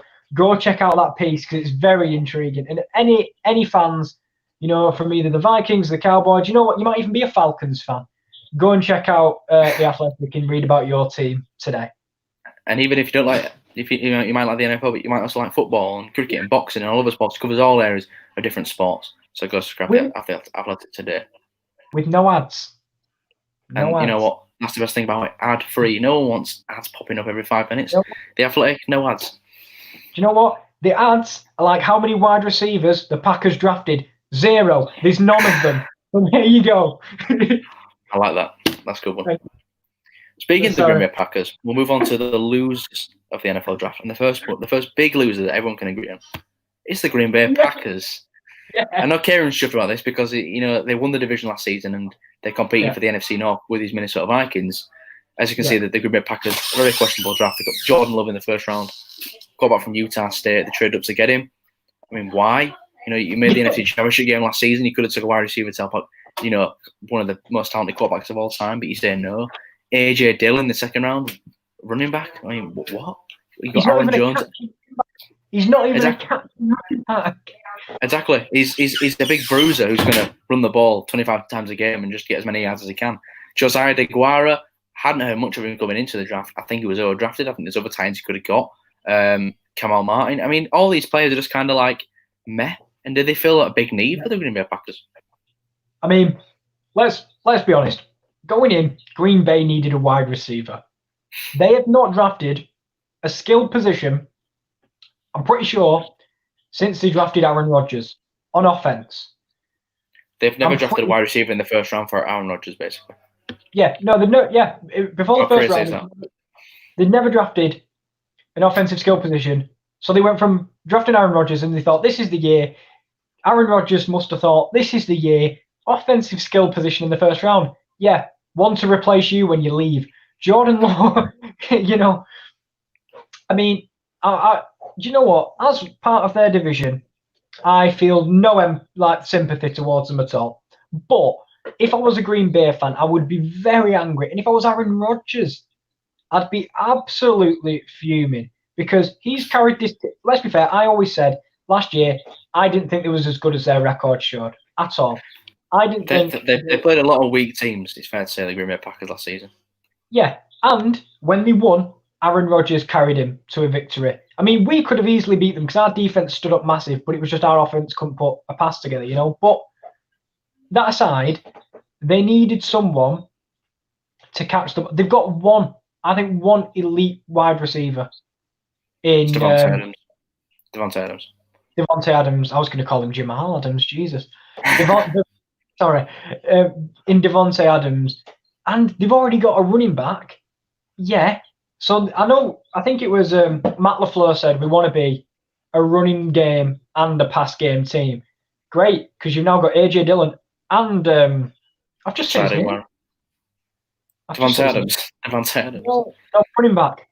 Oh, what's he called? Aaron Jones? Yeah, that's it. Aaron Jones. Yeah, so you've now got that running game in AJ Dillon and Aaron Jones. AJ Dillon can't catch, so Aaron Rodgers can't do a quick throw to him. I love it how you just say it. You know, he can't catch, so there's no need for him. maybe he evolves into a really good catching running back, but you know, I don't see it. Who you throw? You can't just throw to Davante Adams because most of the time he'll be in double coverage. If it wasn't for Aaron Rodgers, if anyone else had to work with this defense, the Packers would not make the playoffs. I'm sorry, they wouldn't. Damn right, because Aaron Rodgers, you know, he's one of the most talented quarterbacks of all time, but he's carried this franchise for what they've given him.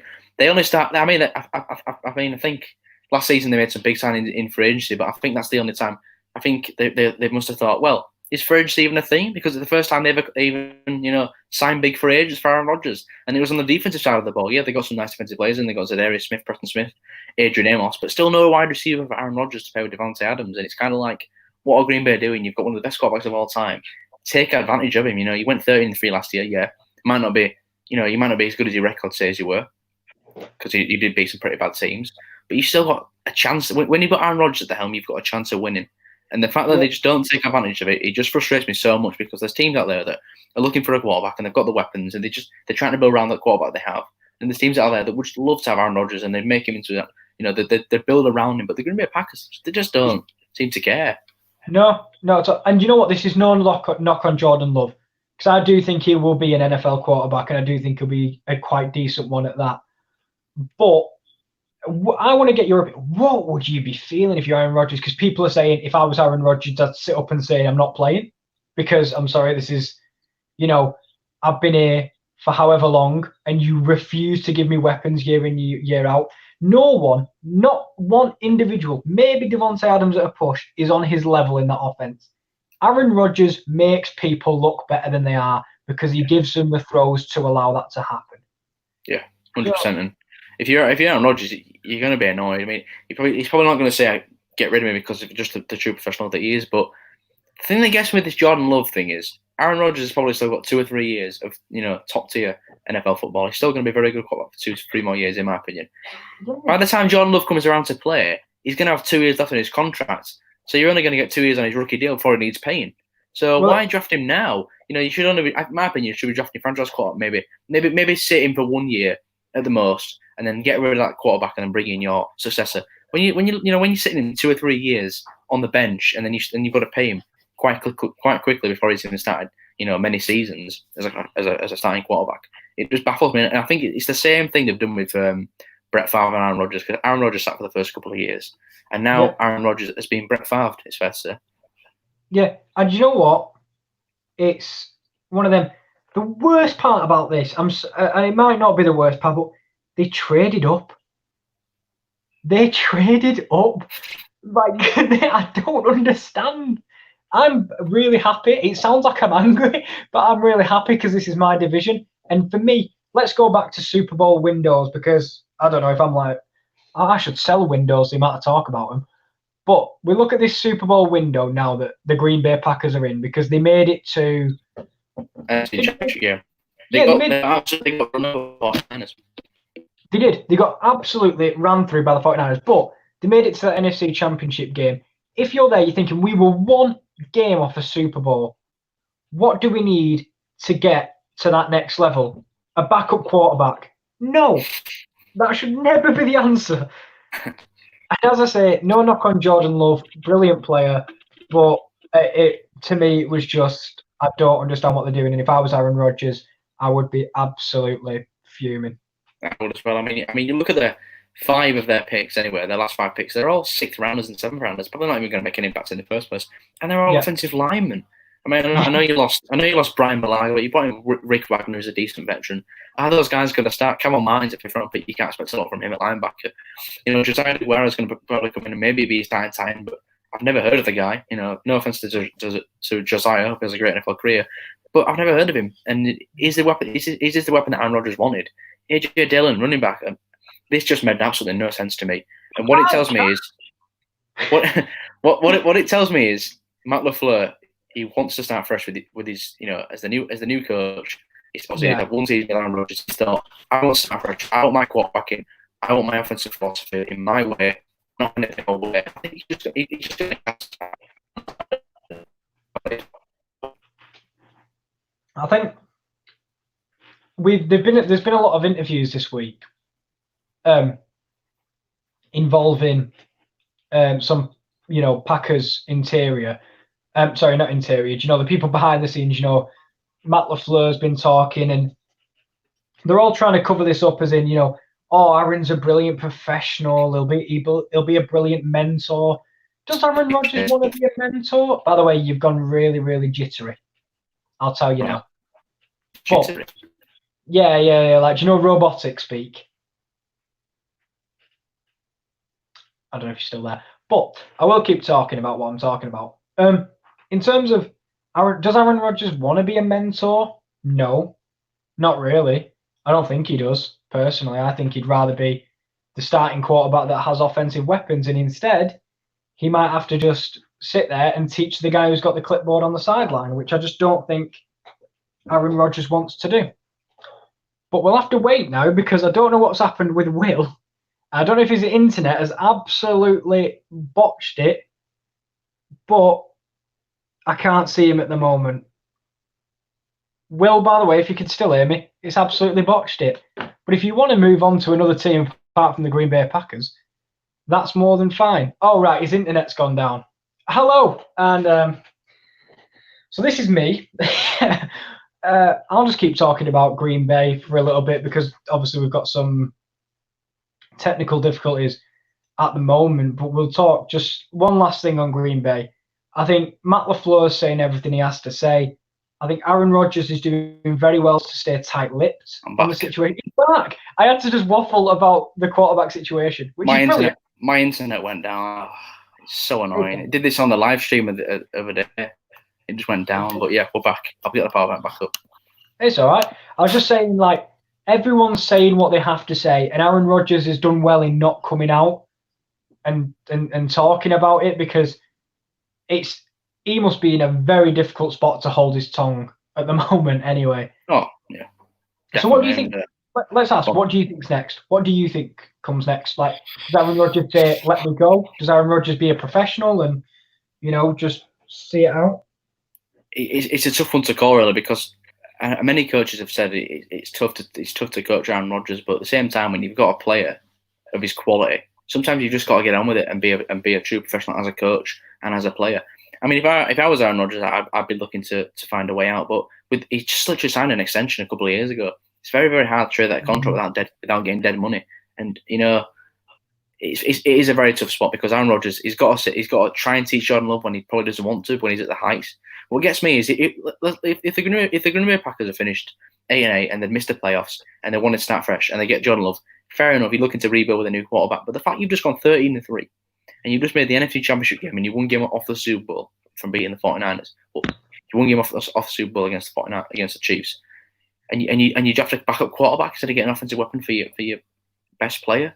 It just doesn't add up to me. And I think this is Matt LaFleur just putting in his own philosophy and saying, we want to start with Jordan Love. We don't care what's happened in the past. We are starting fresh, and it's a dumb move, I think. And it's very intriguing to see what happens, because I just don't know what's going to happen. It wasn't as if the mad thing about it wasn't as if you look at the Colts and they take Jacob Eason, and who was it that took Jake from? It was the Buffalo Bills. What a decent draft, to be fair, just getting Stephon Diggs and with trading it for the first round pick. Well, look, like, they're fine because they were fifth rounders, and they know they're going to be back up to Josh Allen, who his job is easy. It's not easy to get, but it's easier than surpassing Aaron Rodgers. And, you look at, it's going to be easier to surpass Phillip Rivers, because unlike Aaron Rodgers, Phillip Rivers will play for 1, at most 2 more years. He signed a 1-year deal, so he could be out next season, Phillip Rivers. Yeah, you look at older quarterbacks, Breeze and Brady, they're going for as long as they want. Aaron Rodgers keeps fit, keeps healthy, he'll do the exact same. And by the time, you might have to be paying your first round pick and your franchise quarterback in the same year.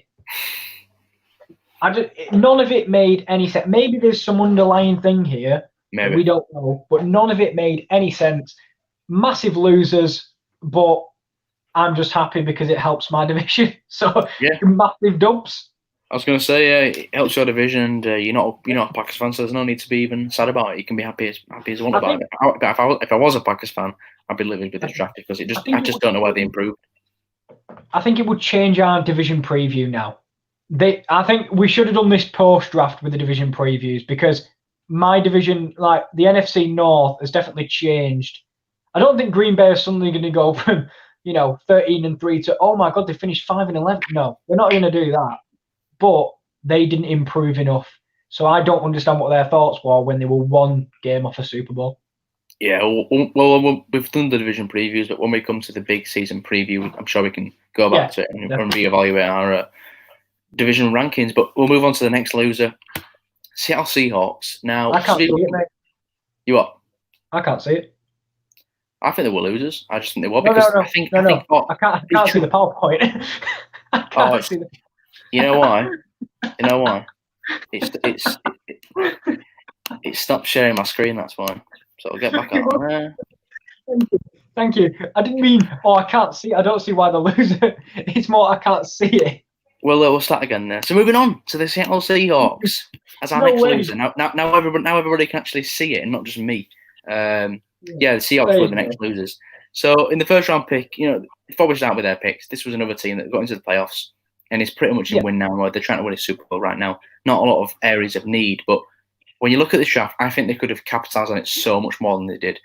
With the first round pick, they took Jordan Brooks from Texas Tech. Nice linebacker, but should have been drafted ahead of Patrick Queen. I don't think he should have been. I don't think he should have been first round pick in my opinion. But I don't mind the pick there, but it was a reach. Darrell Taylor again. They traded up for this guy. They gave up draft capital to get Darrell Taylor. I like the athleticism. I like the size he brings and the upside. But can he contribute straight away? And would he have just been there? In the position if they just sat there and not traded up, would he have just been there? Was Epinesa and Gross Matos? Wasn't one of them still on the board? I can't remember. I think Epinesa was still on the board at that point. Yeah, and then you said to me on the live stream, they will draft players you've never heard of.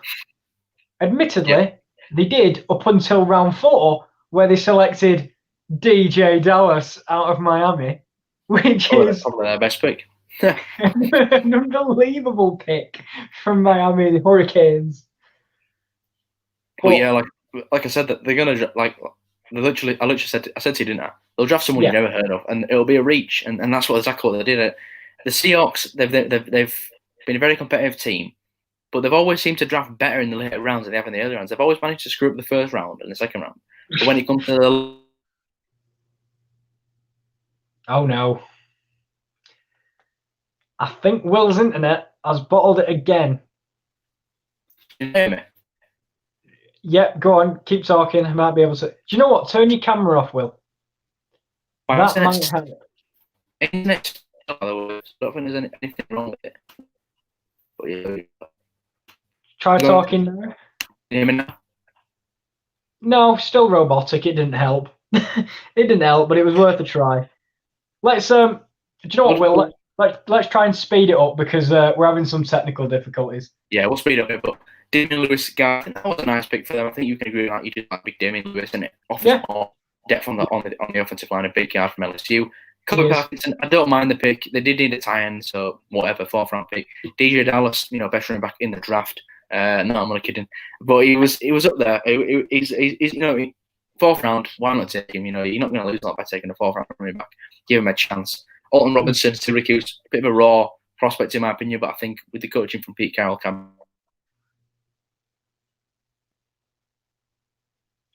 and he's gone silent again. But I'll talk you through the rest. We've got wide receiver Freddie Swain out of Florida in the round 6. And then in round 7, it was a tight end out of LSU that was not Randy Moss's son, which surprised a lot of people when they took.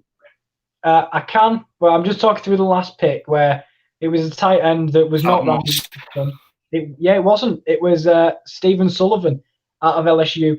Overall, I agree with what Will said. One thing that hampered Seattle last year and their playoff/Super Bowl push was injuries. So then people coming back will feel like fresh additions anyway, leading into the new season. And I agree, they weren't massive losers. For example, like Green Bay were massive losers in my opinion. but we'll yet to see Jordan Brooks if he'll be better than Patrick Queen, Kenneth Murray, and Isaiah Simmons, but he won't be better than Isaiah Simmons. There's no chance about that. And obviously the edge rusher, Darrell Taylor, whether he's better than some of the names that got a bit more of the plaudits coming in. I like Damian Lewis. As I said, big guard, likes to bulldoze people, which is just good to watch. And then that's really it from the Seattle Seahawks, and that probably makes them a loser because it wasn't quite up to the level we were hoping, because they had enough picks to really make themselves a lot better. I just don't think they capitalised on it like they could have done, which was a shame, I thought. But we'll have to see how they do, because if there's one team that proves everybody wrong, it's always the Seahawks. I mean, a few years ago, everyone was saying they were going to finish 2-14, and they made the playoffs. We'll have to see with the Seahawks. But in terms of the draft, I thought losers, because I just thought they could have done a lot better. But we move on to our final loser now. We will mention some more losers, teams that we thought underwhelmed, but another loser that we've wrote down, Houston Texans. And, they've lost the draft. They've also lost the entire of this offseason, because Bill O'Brien has done a brilliant job of blowing this team up. And the draft, I was not a fan.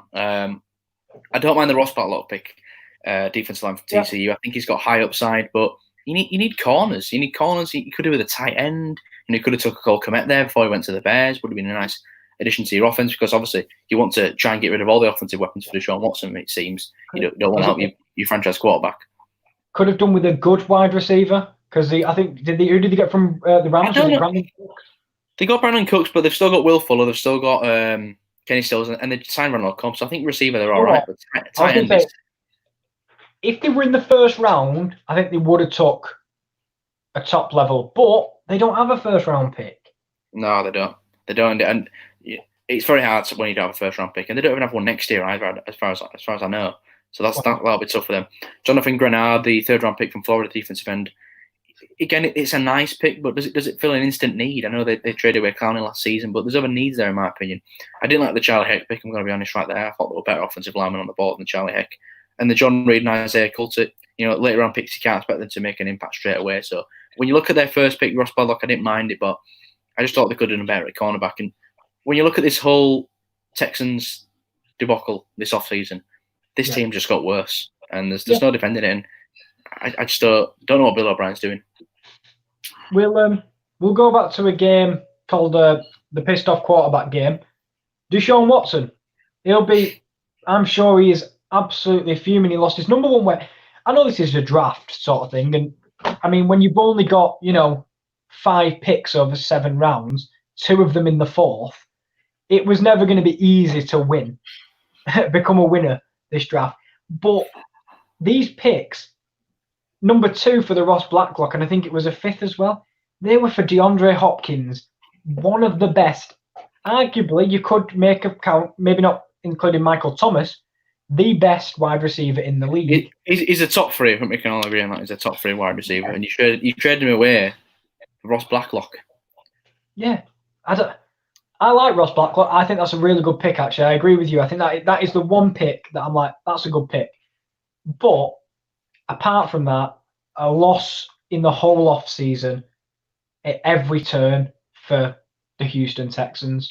I honestly, you can't. I mean, you can be angry, but again, it wasn't just about the draft that they lost. I think they lost the off season in general. I'd be really upset if I was a Houston Texan, and I'd be upset if I was Deshaun Watson, because he's got to come get paid next year, and I don't think he wants to by the Houston Texans.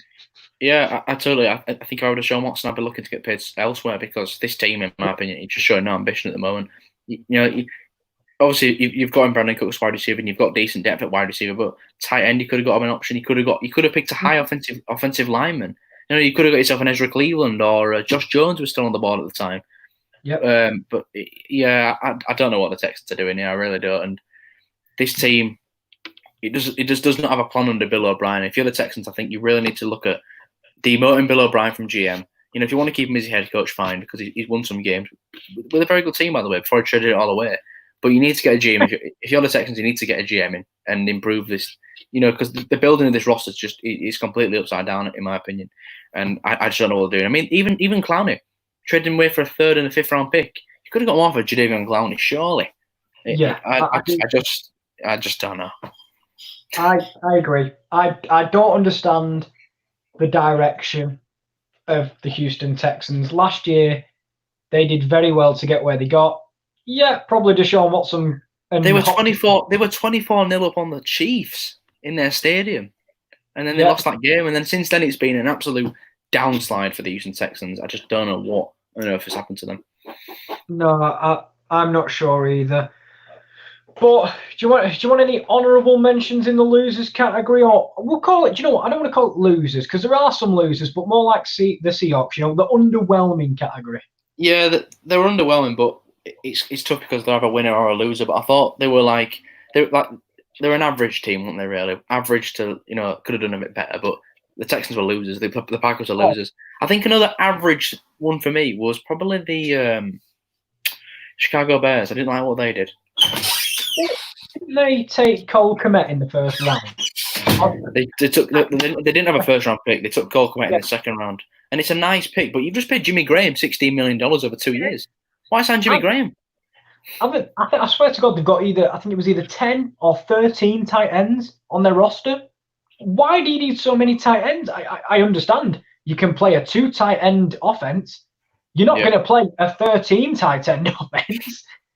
So I really don't understand. I mean, Cole Kmet's a great player. I genuinely think he's brilliant, and he was the best tight end in the draft, wasn't he? Yeah, but if there was a team that didn't need it, it was the Chicago Bears.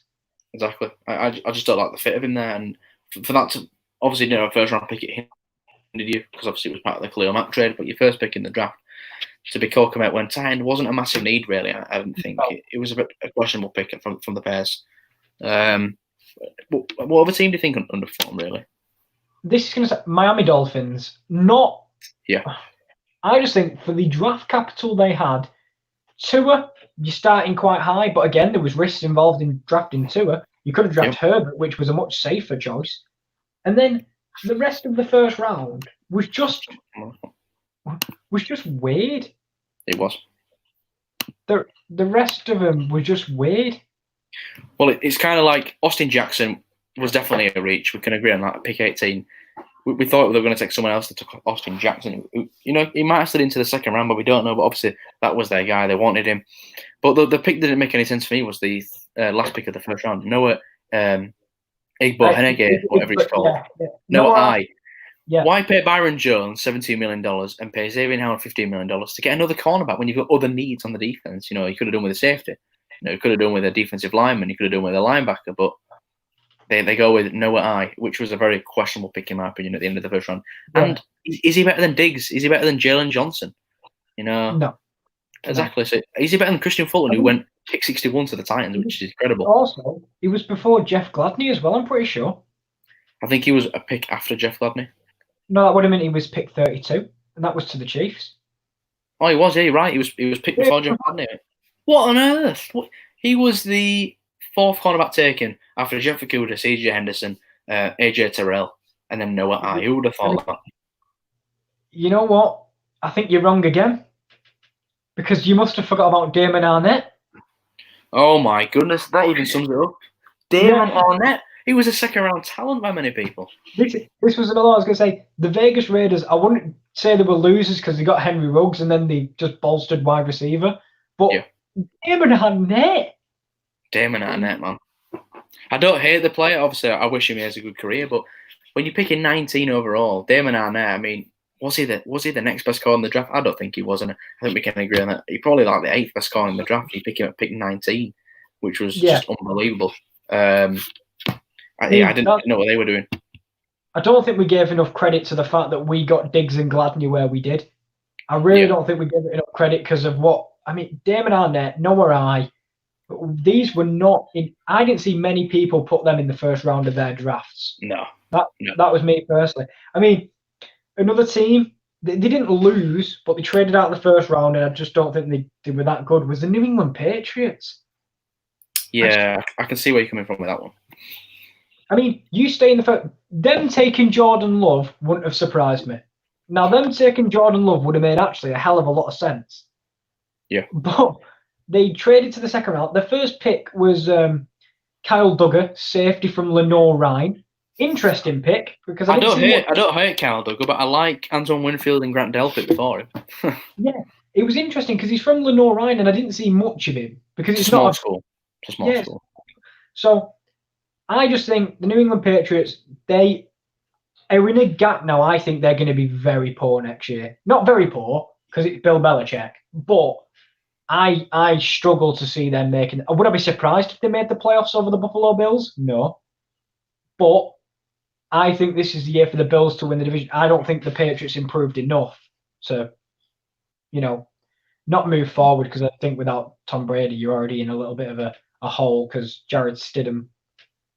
Yeah, he's just Jared Stidham, isn't he? Yeah, and we've not seen Jared Stidham play yet, so we don't know what to expect. They've still got the defense mainly intact, but they've got, I don't know, one offensive weapon that they've got. I know they drafted 2 tight ends back to back, which is a bit questionable for me because the second one they took could have been taken a bit later in the draft. But yeah, the Patriots, they like to draft their way, and Bill Belichick likes to get his players in. So we'll see how the Patriots do. But I do agree, underwhelming to say so for the New England Patriots. But I think we'll end it there, I guess. Yeah, because there's not many more I can think of off the top of my head because they're not standing out as God. Their draft was horrific. Yeah. Other teams you haven't mentioned, the Cleveland Browns, they did okay. The New York Giants, okay. They were all just very average drafts. Yeah. They got what they got. Nothing kind of went, what the hell are they doing? Like, for example, the Damon Arnett, which I the Jordan Love. The Raiders. It's the Raiders, isn't it? Yeah, I mean... They love to make a surprise pick. And they love wide receivers because they stole most of them alongside the Denver Broncos, where they took half of them as well. Yeah. But overall, one more thing I will mention, Andy Dalton has been released. And one more thing I will mention. CD Lamb has took number 88 for the Dallas Cowboys. Stepping in line of Des Bryant, who was an 88, Michael Irvin. So that's that. He's took a pretty prestigious number there, CD Lamb. So obviously, it's a prestigious number. But we'll see how he does. We'll see how he does with that. Hopefully win a lot of games for the Dallas Cowboys. So as we are finishing up here on the NFL Corner episode 12, we will talk about the other things that we have to offer. 1, check out The Athletic down in the description below. Number 2, the Hull City You Choose career mode will make a return eventually. I'm just not sure when. I just don't know when. I need to get Josh to start building my boys' career and get us back to the glory of Premier League football, because without football I need to watch career mode. Get my fix. So on Tuesday, the Bundesliga's back soon, isn't it, anyway? Well, it's back later than we thought because we thought it was coming back next week, and we've got to wait an extra week now. So we'll have to plug in some content there. Also, check out the quiz we did yesterday, but don't check out my performance because God, it was bad. Check out Will's though, because I'll take that second place finish. Not too bad. Yeah, you did the NFL Corner justice. Second's always better than first, anyway. Don't worry about it. Obviously, Tuesdays we've got the Wrestling Corner, which they talk about, your WWE, your NXT, your AEW, all that sort of stuff, because the wrestling world continues to turn when everything else on the planet has stopped. So, on obviously Wednesdays we've got the Top Corner. Obviously, check out the quiz from yesterday, but we'll try and I can't really tell you what next week was going to be because we thought it was going to be a Bundesliga preview, but that might have to wait a week because of the guidelines to push it back. And then on Thursday, it's your boys. It's the back NFL to division previews. It is back to division previews. What division do you think we should do next? I'll let you choose because I've got to admit, I was looking. The way I've been doing it is obviously we started with the North, and do you remember the little rhyme, never eat shredded wheat? I think we're going to go to the East next. Good, because I do want to end on the West because there is some really good divisions. Really good. Well, your wishes come true, Kieran, because we will be going with the NFC East next week, then the AFC East, and then so on and so on. So yeah, join us next week for that. But yeah, that's it. The draft is over. All that build up and it's over. And what else is there now? Well, there's one more thing today, and we can change it from never eat shredded. Oh my God, never eat shredded wheat to now eating Saints dubs, because there we go. He's there. Jameis Winston is there. He's there to warm the bench, but hopefully he gets a job. I'm sorry, Kieran, to just dampen your mood there, but hopefully he gets a starting job. Maybe Breeze gets another injury again and he jumps right in, and he goes the Teddy Bridgewater route and gets a nice contract next off season. But we'll see. We will see. MVP of the season when Breeze gets injured week 1. Jameis Winston. He's got a new shoulder and he's got a new pair of eyes, so he's probably going to be a better player. We're now eating Saints dubs. And on that, we'll end it. Thanks for joining, and we'll see you next week.